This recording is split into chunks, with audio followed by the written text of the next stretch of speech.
Hello and welcome to Let's Pod This. My name is Andy Moore. It's so good to be with you again this sunny Friday afternoon.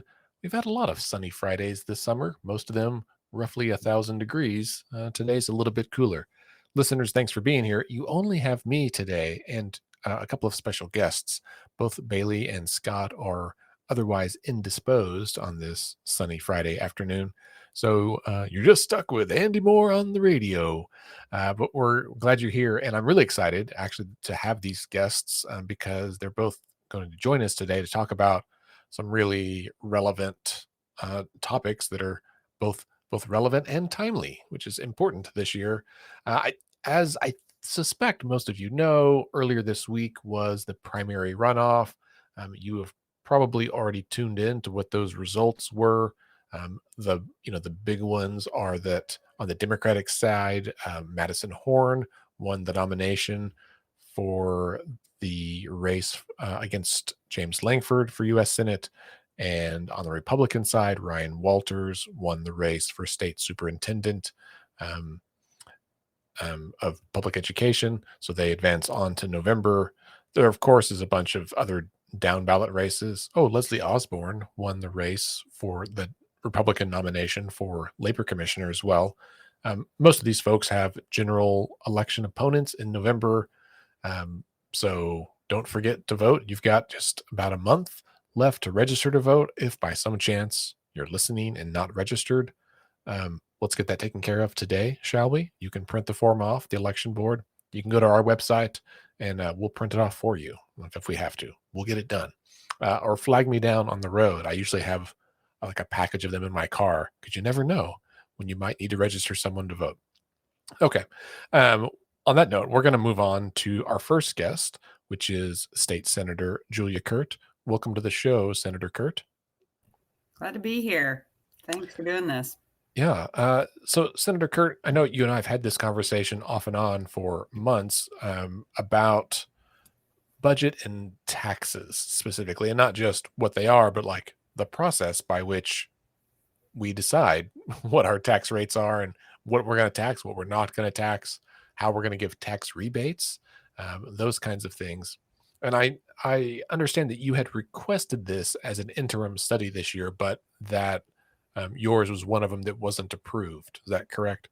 Yeah, right. So actually what happened was, we've got a surplus and, it's a very weird year with all the pandemic relief money coming in and the strange economic response to the pandemic.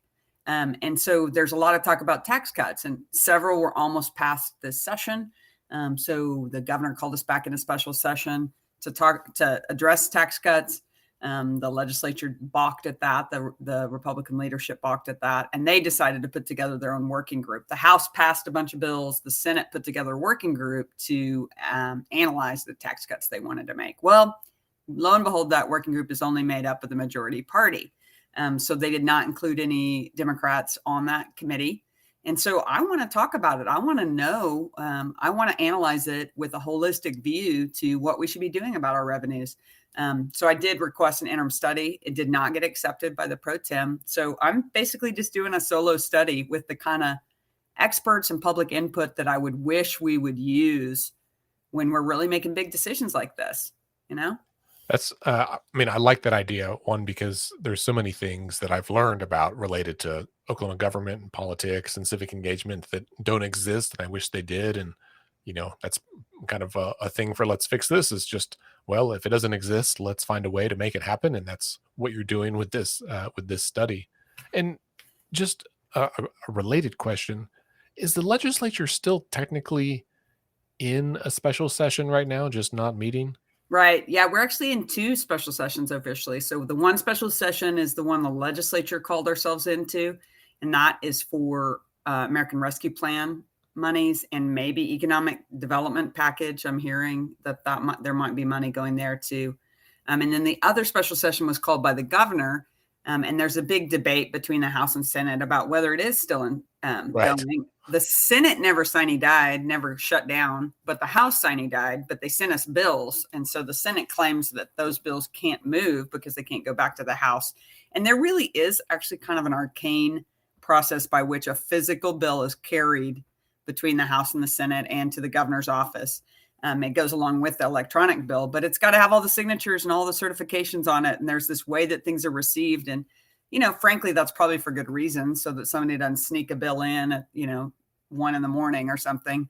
But basically, we are in special session, but I don't know if we can actually do anything in that special session. That's funny. That reminds me, there's an episode of The West Wing where they bring the bill over and it's a kind of a formal process, but late at night where he comes in and has to say the thing about like, this is the bill, blah, blah, blah. There's something about the pomp and circumstance of those kinds of things that I harken back to a simpler time, right? Yeah, seriously. Well, it's kind of funny with the American Rescue Plan special session. We heard a bunch of bills in order to have the special session not need to last so long if we came back together. So we heard 50 shell bills in the House and Senate or something like that. And then they're going to get language put into them. So it cuts shorter the amount of time we'd have to be back for special session. And ostensibly they said they did that to save the public money. But it's kind of interesting to follow procedure on something like that when there's no content. We're not actually vetting it, which is the whole point of having those extra days. And I kind of feel the same way about the tax stuff. So we have these very specific fragmented conversations, but taxes affect us all, and they affect how our state spends money, and it's going to affect us for years to come. So I feel like it should be a more in-depth conversation. We already have a legislature that doesn't have, we exempt ourselves from open meetings and open records. We allow the public to participate as we wish, so to speak. So basically nobody gets to testify. Nobody gets to submit testimony or witness or pro or for or against. Your only option is to talk to individual legislators. And that's not like most states. Most states allow a public participation in a different way. So I kind of think people don't get more informed in part because they can't really participate. If you don't know if you're going to get to really be heard, then why even bother to do the work? Right. Sure. Yeah. Yeah. I think it was last year, there was a couple of interim studies related to government transparency, specifically budget transparency, and then just open records, open meeting act transparency in general, at which I spoke. And I know it was a joint interim study between the House and Senate. And, the outcome of that was like, oh, we have one of the least transparent budget processes. And as you mentioned, the legislature has exempted themselves from the transparency laws that apply to every other government agency. And it, after being there myself, speaking and listening to the other speakers, you kind of walked away with the sense of like, we've got to do better.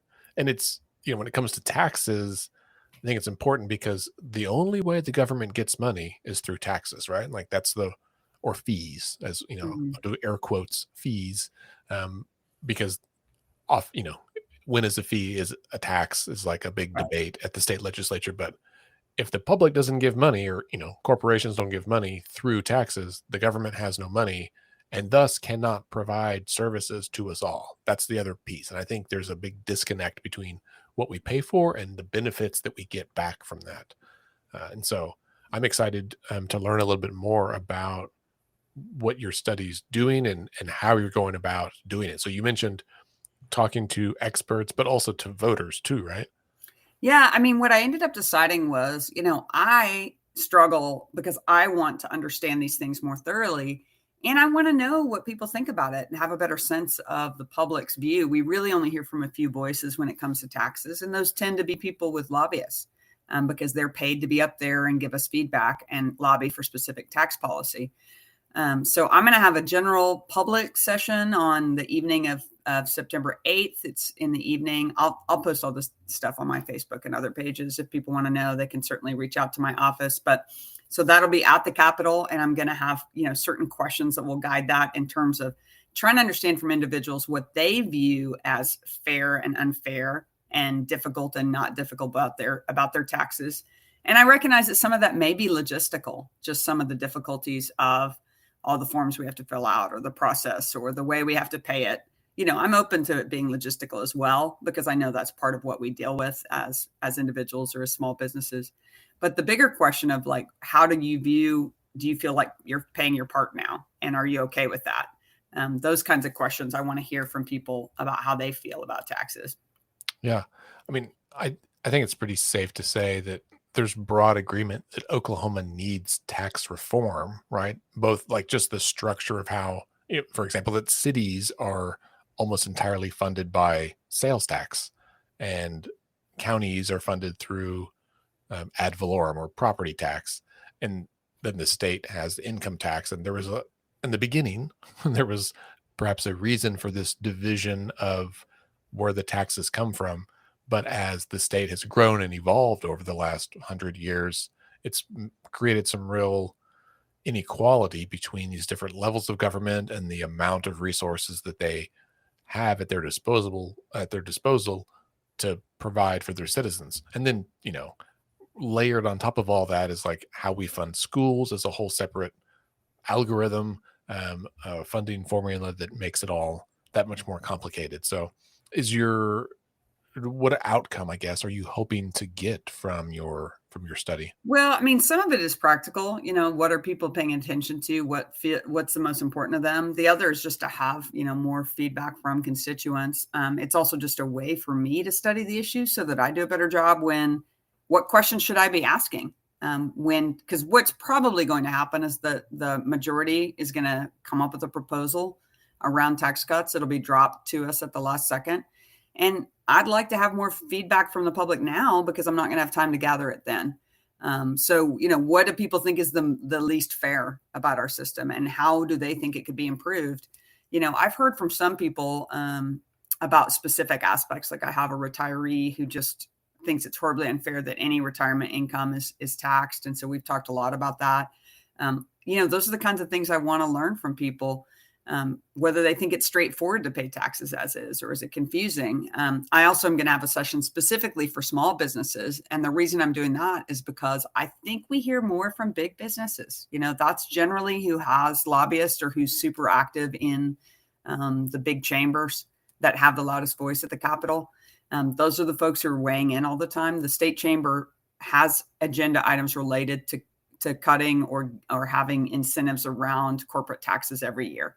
And so they have a very loud voice. So I'm going to have specific gathering on September 12th of small businesses with some small business resource people there too, so that it's not just, hey, give me your ideas. It's also, I'm going to have people from the Department of Rehabilitation Services there, Commerce Department, Small Business Development Center, a few others to offer services as well. But just to hear from them, like what they're finding the most challenging. I watch, my husband runs a small business, 5 employees. I'm pretty interested to watch what he struggles with and what's the most difficult for him. He's a typical sole proprietor. His business gains or losses come through our personal taxes in the end. And so we, frankly, usually don't know to the last second what's really going to happen with our taxes. It's very unclear. So I think business owners are in a unique position. And there's so many self-employed people now who suddenly, all of a sudden you're officially a business owner, even if you're getting paid from one entity all year as a contractor. I'm curious to hear what's unique about small businesses in terms of their approach to their taxes.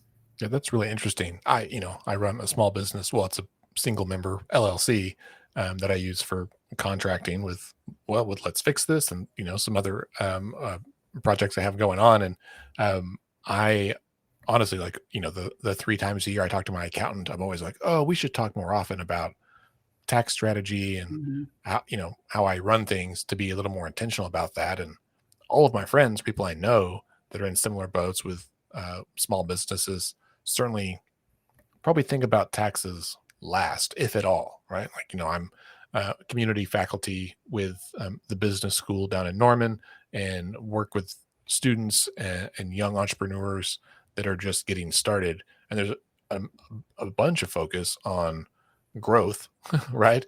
And then, but not always or maybe one class on taxation and kind of that relationship with government, right? It's a lot of discussion about how to raise money from friends, family, and investors, Right. and not about how to qualify for incentives. And this Mhm. week on the national level, as we've been talking about the Biden administration's student loan forgiveness program that they're rolling out, and then the contrasting it with the PPP loans. For me, the thing that stood out was like, I don't care about people getting their loans forgiven. That's fine and good for them. I think it would be helpful. But when so many uh, folks are saying they don't like that, but they're okay with the PPP loans, I just remember how myself and many others struggled through the height of the pandemic when we didn't qualify because Right. some of those groups, sole proprietors didn't qualify, and then we thought we did, then we didn't, and it Oh was my gosh, sole proprietors and solo contractors were in deep trouble. I mean, only the pandemic unemployment assistance was possibly going to help, and it didn't help everybody. And it was real eye opening to me how many people are functioning in that limbo where they're officially businesses, but they don't actually have capacity. I mean, that's a huge challenge because I know I struggled when I ran nonprofit organizations. We grew, and I didn't realize there were points at which things changed around our unemployment, our workers' comp. There's a change for nonprofits when you hit a certain number of employees, and so that's one of the questions I want to ask small businesses is like, do state taxes impact you when you think about growing your business?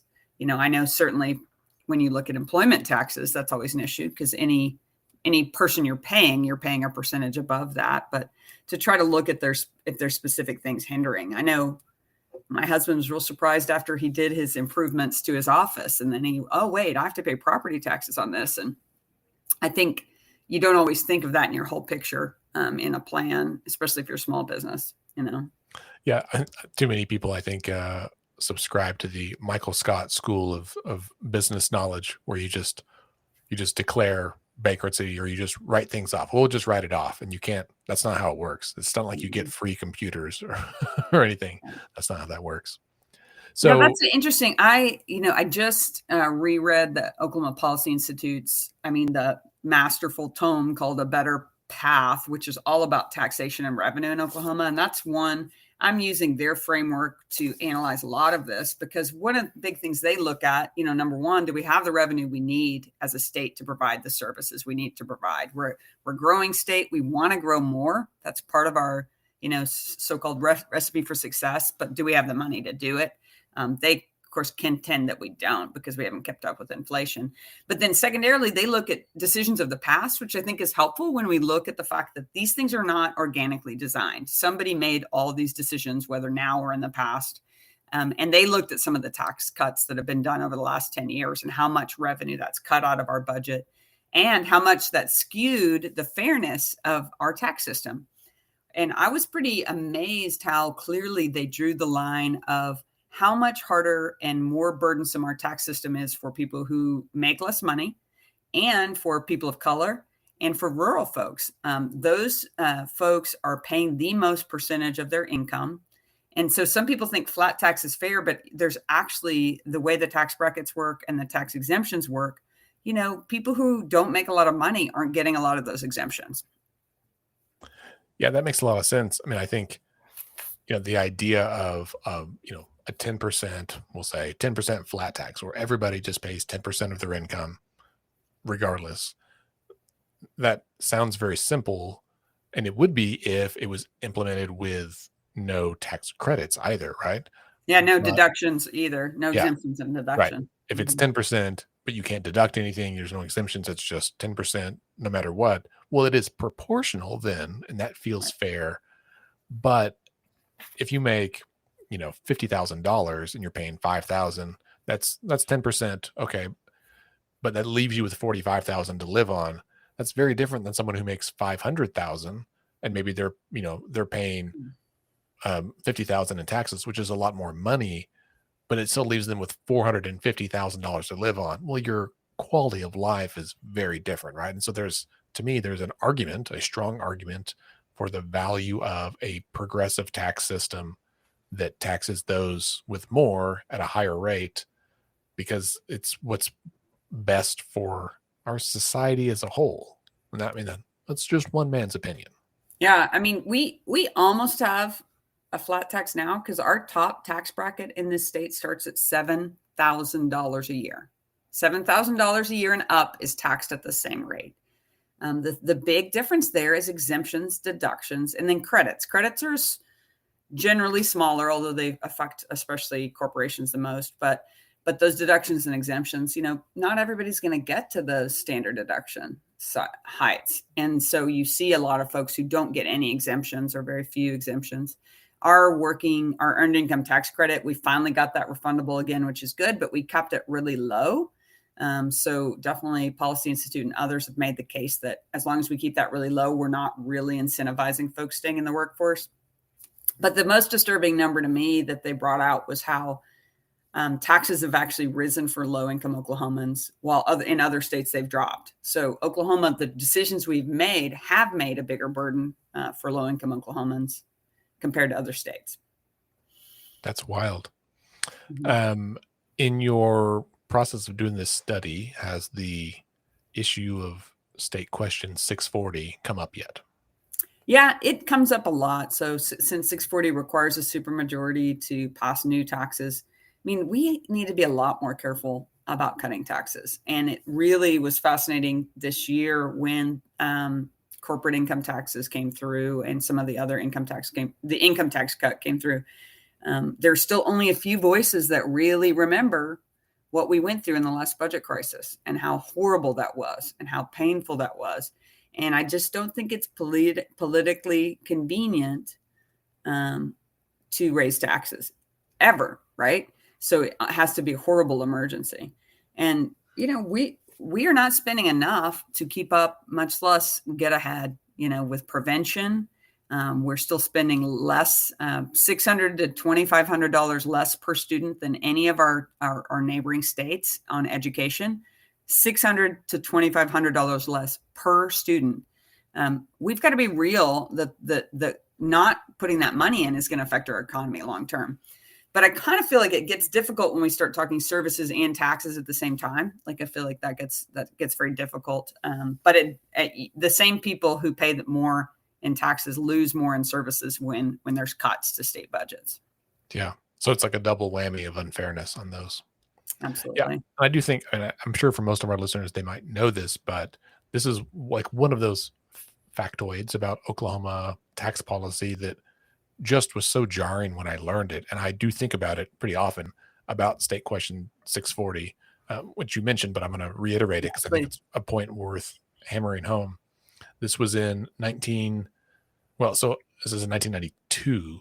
And it's because in 1990, there was a pretty big tax increase and people got mad, right? And I forget all the story about that, but anyway, a big tax increase. And in response, a citizen-led effort to amend the state constitution, which became a State Question 640, they collected signatures, got it on the ballot, and it's one of those things that's like a understandable reaction to the tax increase, but has had far-reaching consequences in the future. And Oklahoma's so bad about doing this. We do so many things where like this will solve that problem, but it creates 3 more down the road.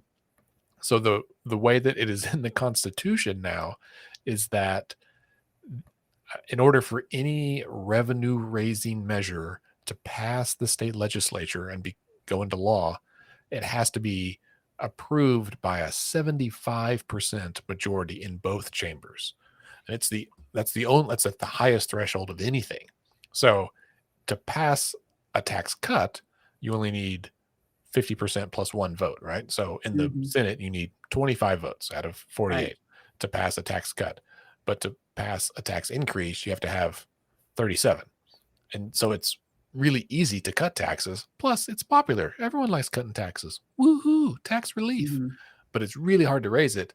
And so, when Let's Fix This started, it was in reaction to that budget crisis you mentioned in 2016, because the state had a few years before cut taxes because it was popular, right? It was easy to do, but they did it again in a bad way with bad policy that had future ramifications. And those ramifications came to fruition in 2016, 17, and 18, where I remember OK Policy's data that over that 10-year period from like 2008 to 2018, I think, every state agency had been cut by an average of 40%. And I was like, holy moly, we are doing, the state had grown a ton in those 10 years, and we were having to provide all the same amount of services, arguably more, with about half as much money. And I was like, well, no wonder that we are struggling as a state. No wonder, teachers were leaving. People, the disability waiting list was 6 miles long. Like there was all these big problems. And in 2016, when I started seeing my colleagues furloughed or or just let go from their jobs because of these bad tax policy decisions from several years prior. I was like, oh, well, maybe we as people should start talking to our state legislators, right? Like you, and be like, hey, this is not okay. Like, maybe I was asleep at the wheel, but you made some bad decisions, and now we need to talk about it. Yeah, and I think people being armed with some information helps with that. I mean, when you hear a lot of folks talking about tax cuts, they talk about one little piece of the pie. And, if we don't talk about the fact that, okay, right now sales tax are the only thing that funds city government, well, that's a huge challenge. That's a huge challenge when we make any exemptions or when we exempt anyone. Property taxes are huge. And I get a notice each year from our county assessor about we have a disabled veteran property tax exemption now that was voted in by the people of Oklahoma. But it used to have an income threshold, a value threshold, and now we are exempting properties. At some point, that got changed in the legislature. Now we're exempting properties. We have hundreds of properties we're exempting that are over 500,000 or over $1 million. We're exempting their value. Is that what people had in the mind when they thought about poor disabled veterans needed our help and we really want to support them and we're going to exempt their property tax? Now it's millions and millions of dollars not coming into our schools and our career techs and our roads and our security because of that decision. And I think when we look at things only piecemeal, we don't get the sense of how those things are connected, The other big thing that I'm going to be talking about and asking people to talk about is just some of the major myths I hear about taxes. And inside the building from lobbyists, we hear a lot of things that imply that lower taxes means a better economy. And so I ask in the expert panel, which is going to be the last event I'm going to have, I'm asking them those questions. Like, how do we know that this strengthens the economy or weakens the economy? Yeah, because you can't just be like, well, it feels strong. No, feels robust. And, tax cuts, making the system more fair. Even the use of the word relief, which has now become the major framework, and actually came from the majority party in the legislature using that language. Is that relief? I mean, to me, relief would have been doubling SNAP, giving people more food benefits, that kind of stuff. So I think we have to be careful about the language that we use. A lot of people think that tax cuts pay for themselves, that somehow cutting taxes is going to lead to more revenue. And that's never been proven that I've seen. So I want to look at some of those myths that seem to get repeated. And I think that we have to talk about the economy in more ways than just gross domestic product, because that's not all it is. It's also about people's well-being. So, right. Because the economy is more than just how many wells are active at a given time.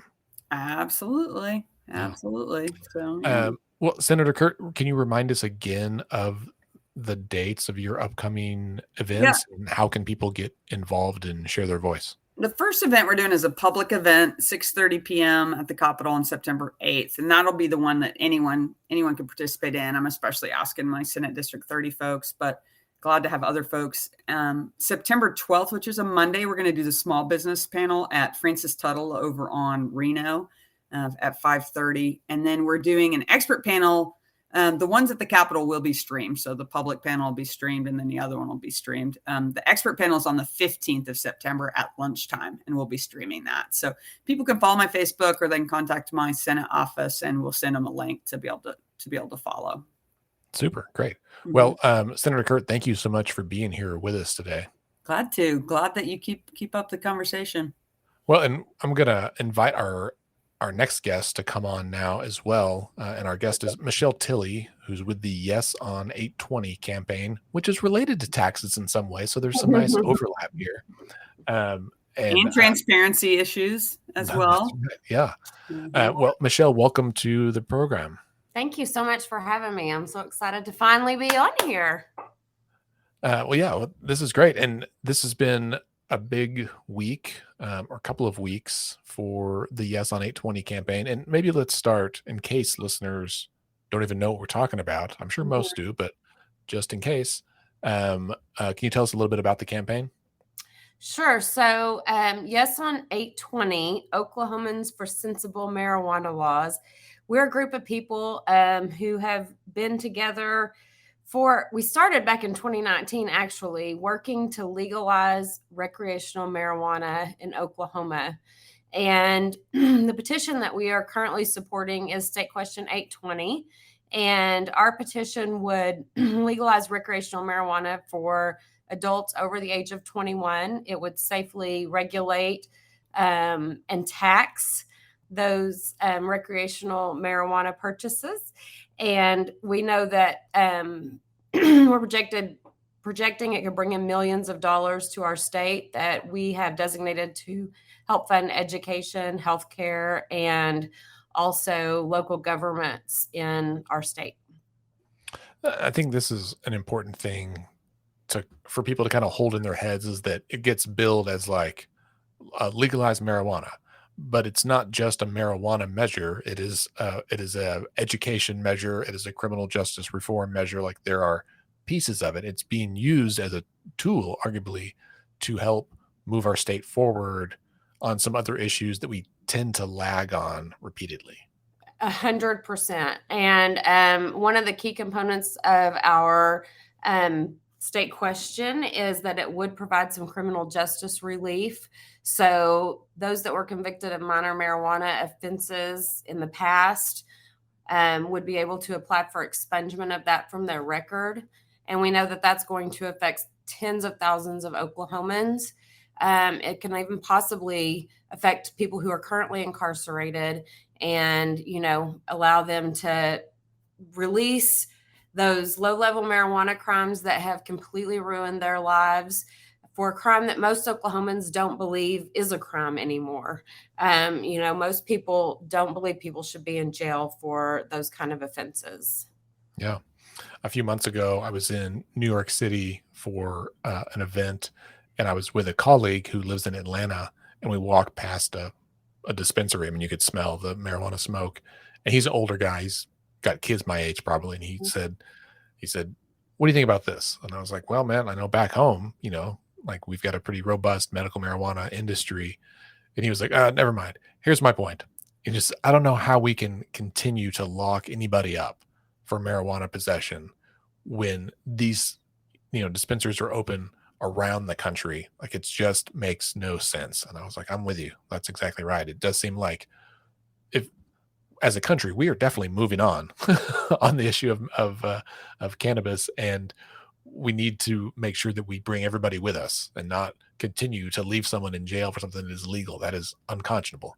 Absolutely. And I mean, we know over and over again, this isn't even just about being in jail one time. I mean, the implications that come from these things are life changing, and they can ruin lives. The fines and the fees and the extra sentences that it can add on to even other issues, affect ability to get a job. I was just speaking with someone who has a story that this is what happened to her. She had a little bit of marijuana on her in the car when she was younger, and here she is 20 years later, still unable to get certain jobs, even though that is something that, again, is pretty acceptable here now. And most Oklahomans believe that, according to the polling that we've done.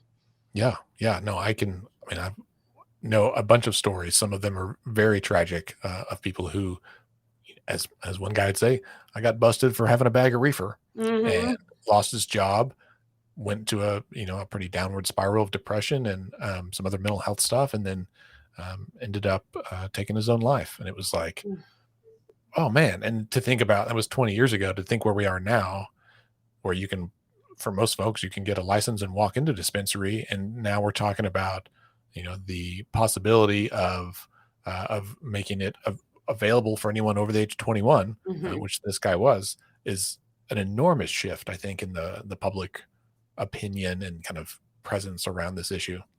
Most definitely.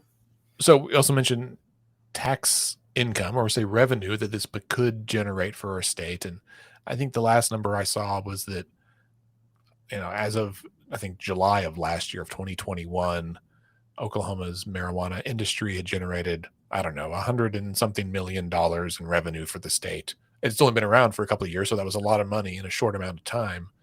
I know that this proposal also kind of creates two different tax rates for depending on how someone buys it, if it's medical versus recreational. Can you tell us a little bit about that and what the potential revenue is? Sure. I mean, one of the things that we most definitely did not want to do was affect the current medical program. That is definitely was high on our list. We know that people use marijuana and cannabis for medical reasons that have been life-changing.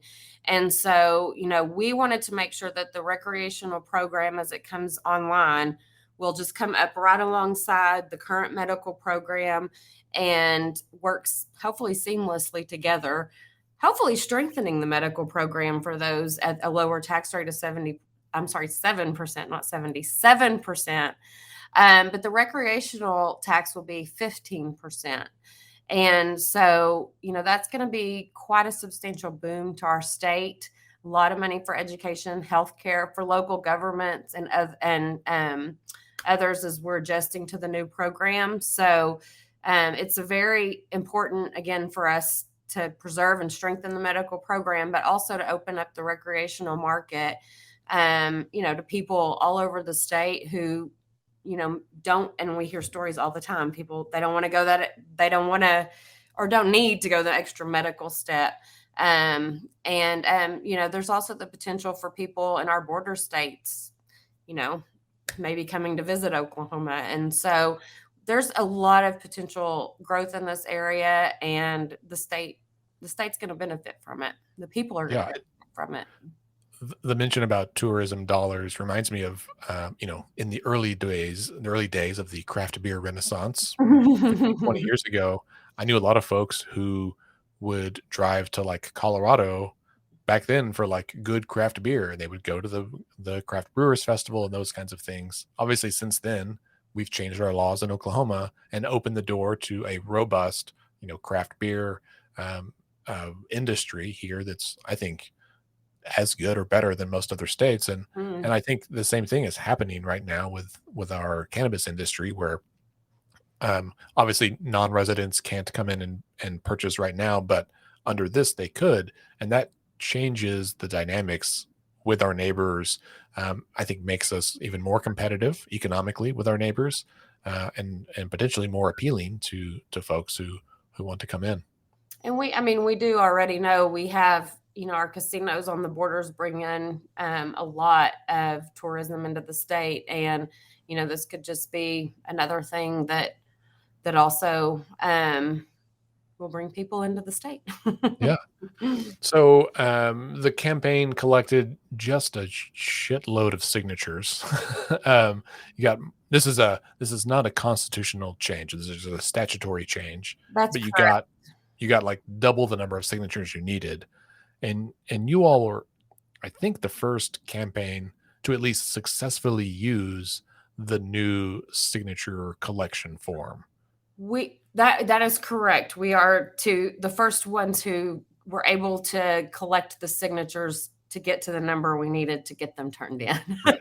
Other folks have tried, but not got that threshold. And one or two others that have tried. And just a little history on that. In 2020, in the midst of COVID, the law was changed around petition gathering, and it allowed for a new process. And that process has changed the form that we use to collect signatures, which sounds a little bit boring, but it has added an extra hurdle into the petition process. And so, for example, we used to have 20 signature lines on a page. Now you only have 9. So the cost of printing has gone up substantially. There's a requirement to use a certain weight of paper. So, back in the 788 days, one of the ways they were able to be so successful is you had organizers all around the state, just people on their own, were printing petitions off the internet and going out and getting their neighbors' signatures. Those days are gone. You have to use a certain kind of paper. It has to be approved by the Secretary of State and all of these steps. So the new process has created, extra hurdles to go over. So we were very mindful, learning from others who have attempted the process. We were very, very mindful and careful to work with the Secretary of State's office as much as possible to ensure we were right in line with everything they needed for their new procedure. And it was a challenge. It was a challenge to gather that many signatures. If you haven't seen the form, there's tiny little boxes and each letter has to go in the box, which is a problem for older people sometimes, or, others who aren't able to, do that fine detailing or see or whatever. So it was, and just getting the information it asks for is different. So overcoming hurdles with asking people to provide their birthday when that used to not be something that we asked for. It was a challenge, but we, again, learning from past efforts, did our best to train all of our gatherers. And as they were out in the field coming back telling us, oh, well, we're having a problem with this, we'd be like, okay, well, let's readjust our training. So, but we were able to get over 164,000 signatures in about 60 days. And, working very hard, knowing we were working to get this on the November ballot. Yeah. Listeners may remember a ballot initiative that I ran in 2020, People Not Politicians, about independent redistricting, which is where Michelle and I first met, actually. Yes. And we would have been the first campaign to use that new form at the time. And I remember speaking with Representative Eccles about that bill that would change to this new form and being like, hang on, what exactly is happening here? And the idea is that it's like a medical billing form. So the idea is that it can be scanned in with software, OCR, optical character recognition software, to make the verification process faster and easier, right? And so previously, in the before times, when a campaign collected signatures, you turn them in to the Secretary of State and they would essentially just count them and confirm the number, but they didn't actually check to see if the people who signed that are registered voters in Oklahoma. This new form and process is supposed to do that all at once. So what a big change is, before they didn't actually confirm it unless someone challenged, but now it's done by the Secretary of State's office, or, as we'll talk about in a second, their designee, their contracted entity. And so it's a way to I guess validate that everyone who signed, that there's a sufficient number of them who are actually registered to vote. And the idea, I remember having discussions with Eccles and some others back then, was that, oh, well, this, it's publicly paid for. The software should be publicly available so that even campaigns could use it to scan it in, and it would save on volunteer time of having to manually enter all of these signatures and names into the campaign's database so they could verify it. But that's not exactly how things have played out, right, Michelle? Nothing close to that. So to give a benchmark before we talk ahead, the previous campaigns would turn in signatures, let's say a similar number, right? More than 150,000, 180,000, 200,000 signatures, and those would get counted and then thus confirmed by the Secretary of State in a matter of 2 to 3 weeks. Yes. And how long has it taken for them? A petition our size with, a statutory petition, historically has really taken 5 to 7 days. Ooh. I mean, it is not, it did not used to take a super long time, but we were planning on a 2 to 3 week window. We were assured by the Secretary of State that we would have 2 to 3 weeks of account, maybe even faster with the new software, because it was supposed to make things faster. So, yes. And the best reference that I've used frequently is the last thing that we all voted on was State Question 802, which expanded Medicaid. And in that example, there were 313,000 signatures turned in, and the count took 17 days. And so that was about double the amount of signatures we turned in. So, and it took about 3 times as long for y'all, right? Correct. We had 48 days from the time that we submitted signatures until we got the signature report. Yeah. And I think we mentioned this on the podcast a few weeks ago, but part of the change here that was a surprise, I think, to most of us, is that the Secretary of State's office is not the ones who are handling the signature verification. They have contracted that out to a third party And it's called like Western Petition Systems or something. It's a affiliate of the folks that own Sooner Poll, the polling firm, Bill Shepard and them. And he kind of started this, and it's a $300,000 a year contract. Whether or not there's any signatures to verify, they get that money, which I think is absolutely absurd and morally wrong. um, and and so this is the first one that they've done, and it took, as we said, 3 times as long for only half as many signatures. And I guess it was last week, the Secretary of State said, okay, well, the signatures are valid. You guys can proceed. You're not on the ballot yet. You can proceed to the next step. The problem is that the drop dead deadline is coming up relatively soon. There's some disagreement about when that is, though, right?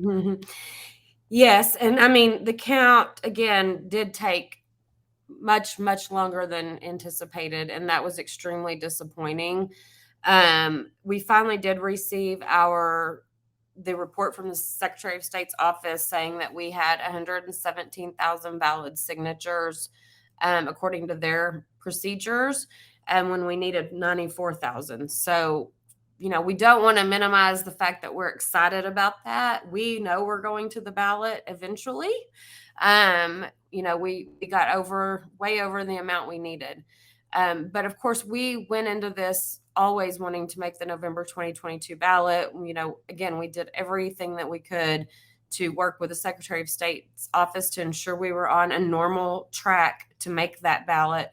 But with the count being delayed so long, we've run up against this deadline you're talking about that the election board has for printing, actual physical printing and design of their voter databases and all of those things for the November general election. And that deadline, as we were told, was August the 26th, which is today.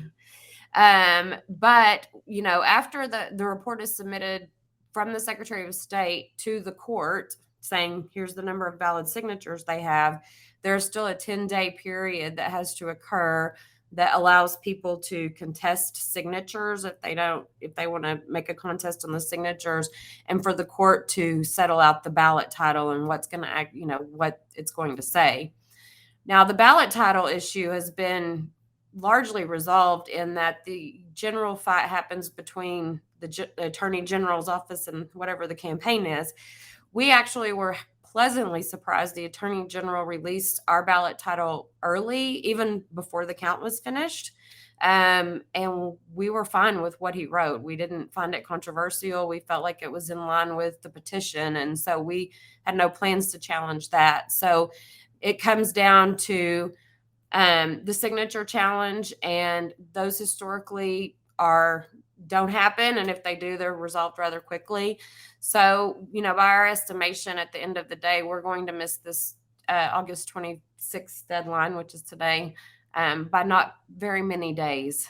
And it's clear under state law that once you submit a petition to the state, it is supposed to be voted on in the next general election, which is November 2022.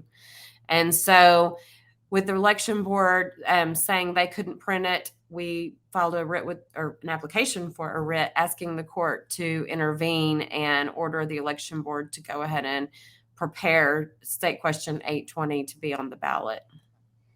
Yeah, that's it's so frustrating. I mean, the ballot initiative process in Oklahoma is so arduous. Like, it takes so long. We have one of the highest thresholds for the number of signatures required, and you have to get them in one of the shortest time frames of any state that has the ballot initiative process.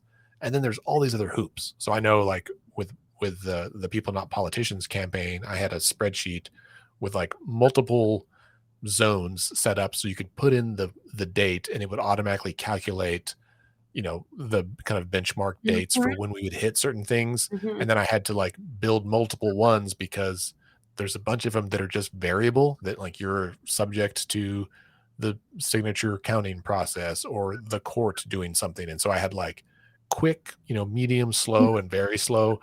And every time something would happen, I would update it to like recalculate our time frame, because it took us like 300 days from the date that we filed the petition to when we were authorized to start collecting signatures.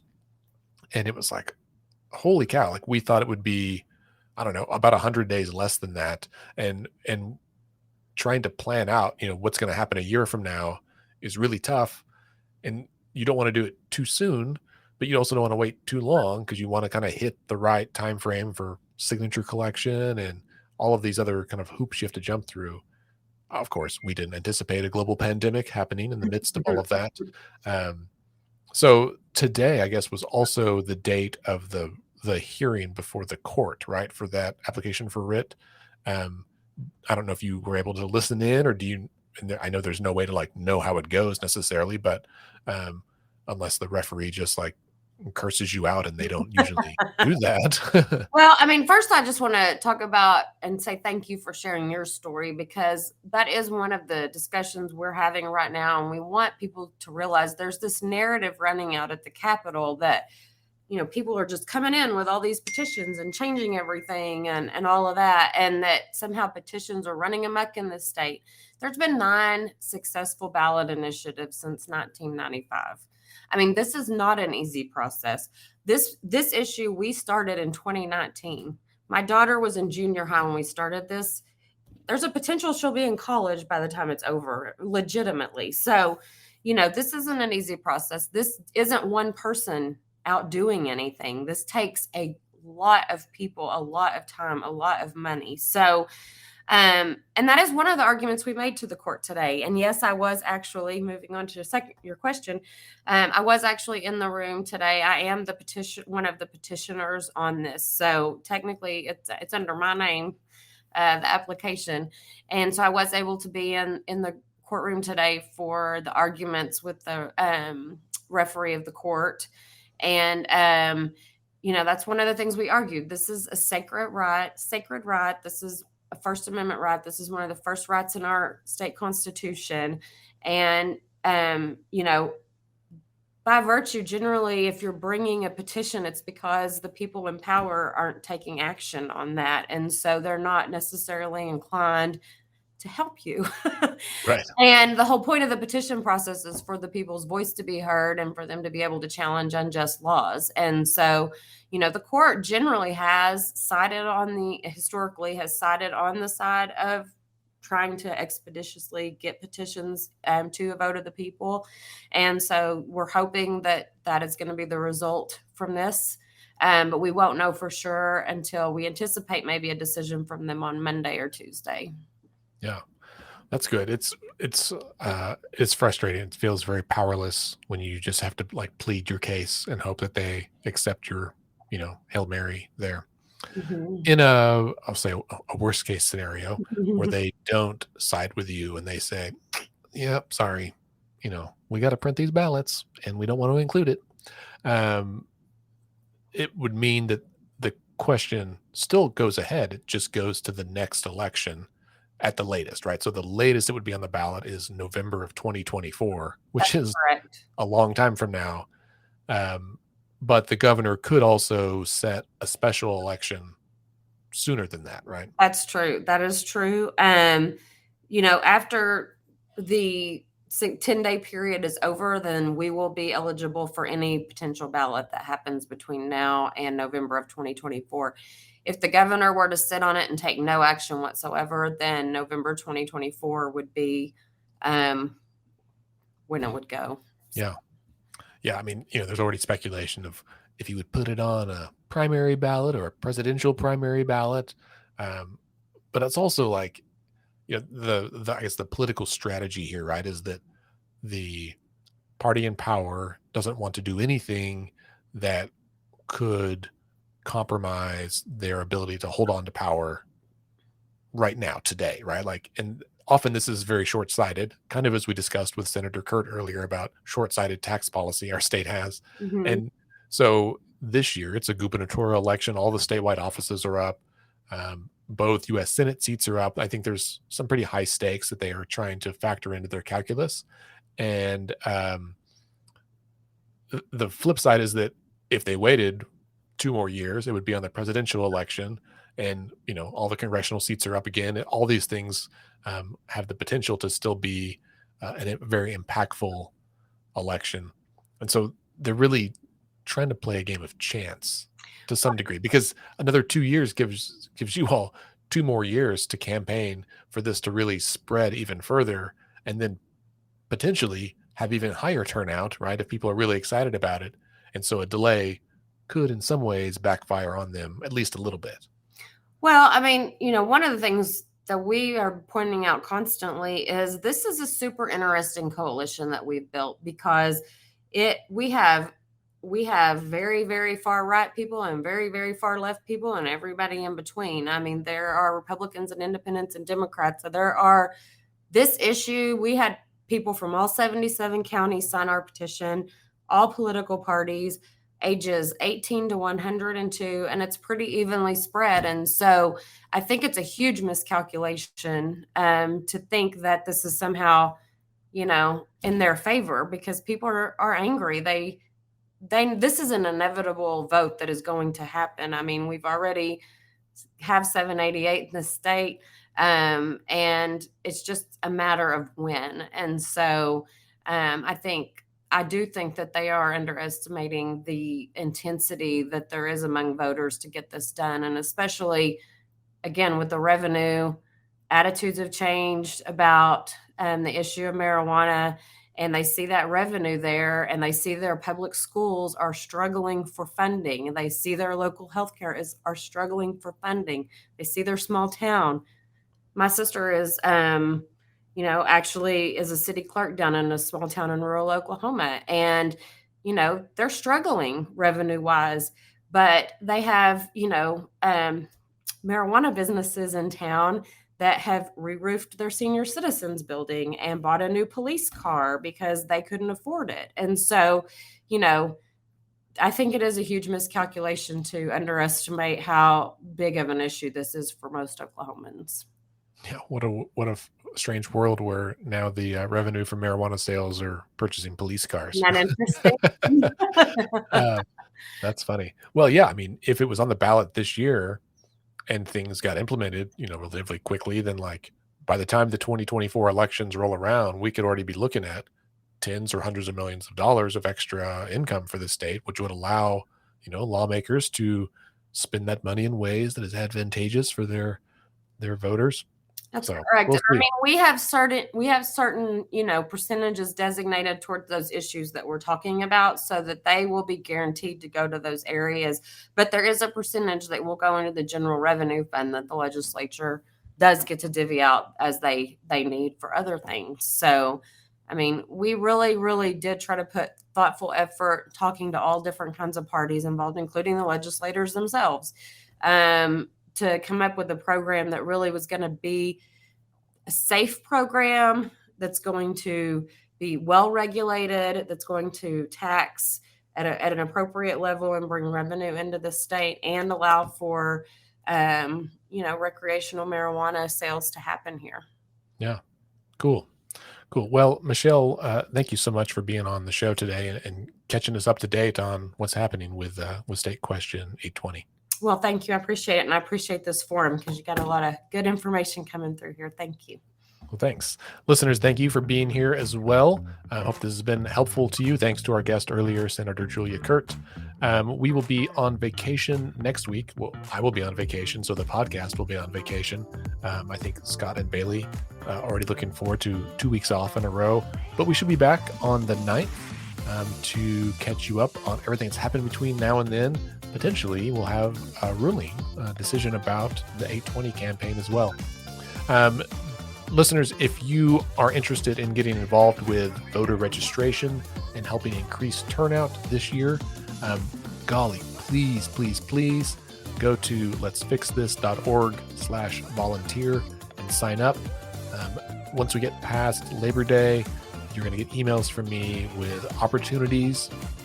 And we're really trying to empower volunteers to take the lead on this. So if you want to host a voter registration drive, you want to knock doors, you want to do anything like that, We need you. We need you. Oklahoma can no longer, we just can't continue being the last in voter participation, right? It's hurting us. We are hurting.